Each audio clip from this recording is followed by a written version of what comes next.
अस्सलाम वालेकुम dear student. Welcome to my YouTube channel learn with Asma. Chapter 7 second year और आज का जो हमारा टॉपिक ऑफ डिस्कशन है sources of organic compound. Organic compound के सोर्सेज की बात करें तो इसमें तीन जो है मेन सोर्स आ जाते हैं। First one is petroleum, Coke और नेचुरल गैस। तो one by one in sources को देखते हैं। सबसे पहले है कोल।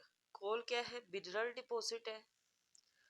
contain combustible substance, यानी इसमें ऐसा सब्सटेंस होता है जो कंबस्ट कर सकता है, बर्न कर सकता है। और अगर इसकी स्टेट की बात करें तो वो क्या होता है? सॉलिड। तो हम कहेंगे and is a solid fossil fuel. Basically ये फॉसिल फ्यूल होता है और इसकी स्टेट कौन सी होती है? सॉलिड होती है।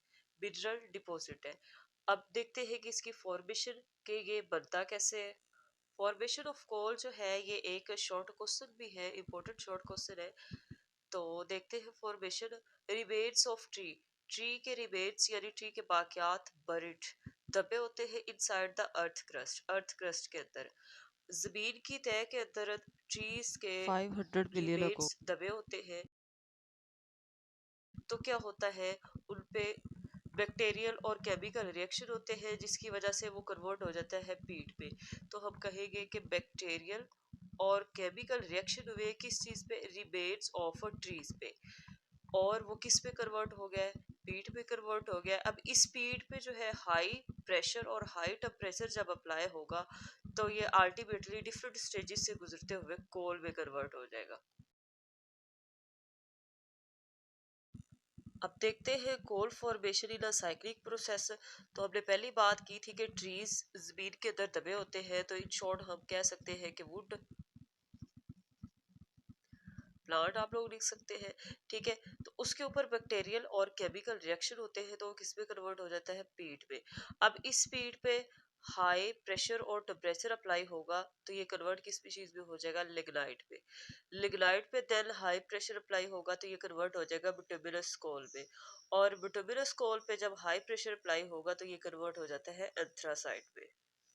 फॉर्मेशन के बाद जो इम्पोर्टेंट शॉर्ट क्वेश्चन आता है वो है डिस्ट्रक्टिव डिस्टिलेशन ऑफ कोल, या हम कहते हैं कार्बोनाइजेशन ऑफ कोल। तो देखते हैं what is meant by destructive distillation या कार्बोनाइजेशन ऑफ कोल।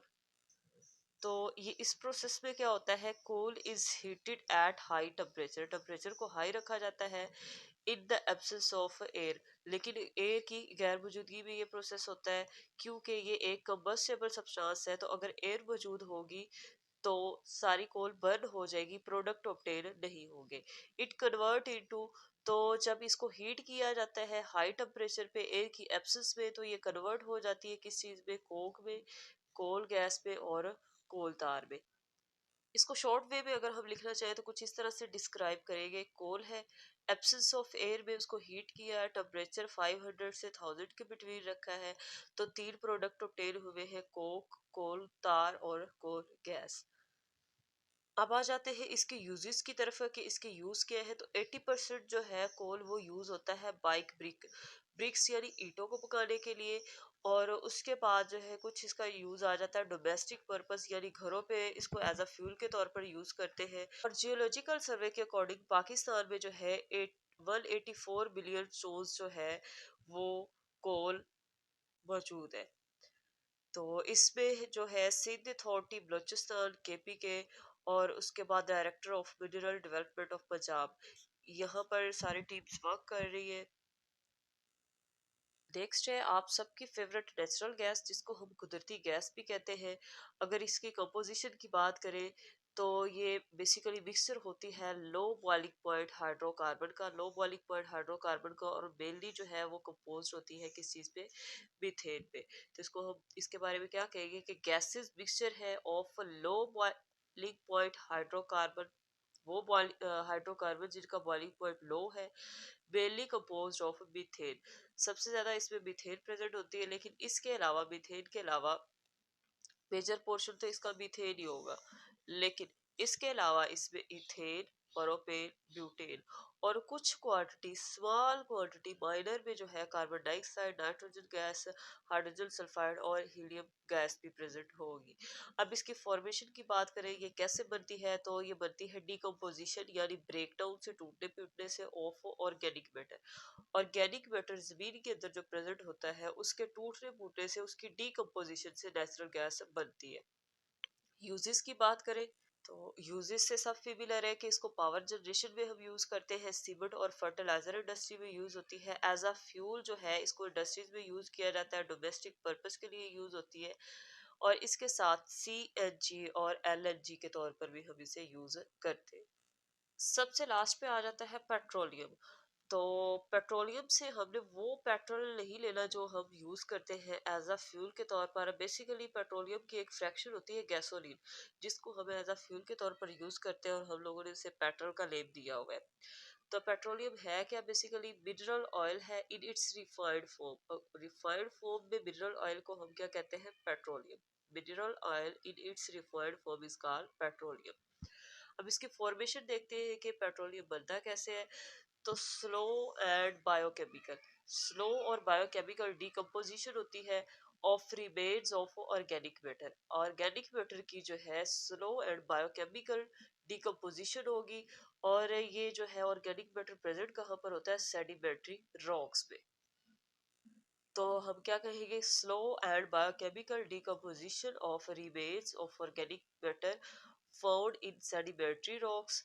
तो फिर जो है ये कन्वर्ट हो जाते हैं ऑर्गेनिक मैटर, एक लिक्विड ब्लैकिश कलर होता है जिसका, उसको हम नेम देते हैं क्रूड ऑयल का।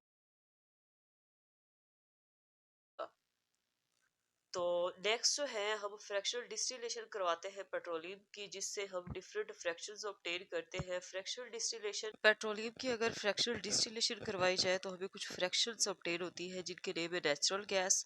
नेचुरल गैस को एज अ फ्यूल के तौर पर यूज किया जाता है, पेट्रोकेमिकल के तौर पर यूज किया जाता है। इसके बाद आ जाता है पेट्रोलियम ईथर। पेट्रोलियम ईथर जो है एज अ सॉल्वेंट के तौर पर यूज होता है। उसके बाद आता है लाइगोन, या इसका दूसरा नेम है नेफ्था। तो इसको सॉल्वेंट के तौर पर या रॉ मटेरियल के तौर पर यूज करते हैं। उसके बाद आ जाता है गैसोलीन, जिसे हम पेट्रोल कहते हैं, मोटर फ्यूल के तौर पर यूज होता है। इसी तरह नेक्स्ट है कैरोसिन, जिसे मिट्टी का तेल कहते हैं, हीटिंग फ्यूल के तौर पर यूज होता है। गैस ऑयल है, डीजल और हीटिंग फ्यूल दोनों के तौर पर यूज होता है। लुब्रिकेट्स ऑयल या ग्रीसेस, ये हमें obtain होते हैं, लुब्रिकेशन के लिए यूज करते हैं। इसके बाद है पैराफिन। पैराफिन को as a wax wax product बनाने के लिए यूज करते हैं। और उसके बाद आ जाता है एस्फाल्ट और petroleum Coke.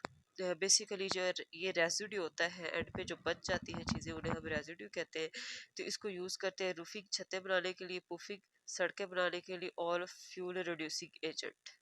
Oil refineries, Pakistan में जो ऑयल रिफाइनरीज मौजूद है, सबसे फर्स्ट पे आ जाती है अटोक ऑयल रिफाइनरी। और इसकी जो कैपेसिटी है 1.5 मिलियन टन जो है ऑयल को रिफाइन करने की। उसके बाद आ जाती है नेशनल रिफाइनरी, और इसी तरह है पाकिस्तान रिफाइनरी। ये दोनों जो है वो कराची में पाई जाती है। और लास्ट वन है पाक अर्ब रिफाइनरी। इसकी जो कैपेसिटी है 4.5 मिलियन टन है। ये जो है एज MCQs के तौर पे भी पूछा जाता है, और शॉर्ट क्वेश्चन भी पूछा जाता है कि पाकिस्तान में जो है ऑयल रिफाइनरीज कितनी मौजूद है।